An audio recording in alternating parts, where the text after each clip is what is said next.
Dunyo tarixidagi top 1000 ta hodisaning bugungi 5-qismi Isroil va Falastin haqida bo'ladi. 1993-yil 13-sentyabr. Bu dunyo tarixidagi eng ramziy qo'l siqishlardan biri ro'y bergan kun. Oq uy hovlisida Isroil bosh vaziri Isak Rabin, Falastin rahbari Yosir Arofat va AQSh prezidenti Bill Clinton uchrashadi.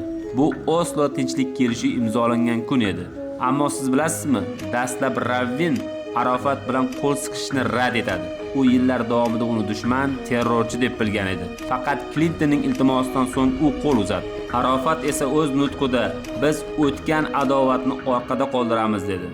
Bu so'zlar umid ramziga aylandi, lekin tinchlik uzoqqa cho'zilmadi. 1995-yilda Isak Rabin suiqasd natijasida halok bo'ldi. Arofat esa o'z xalqining erkinligi uchun kurashni davom ettirdi.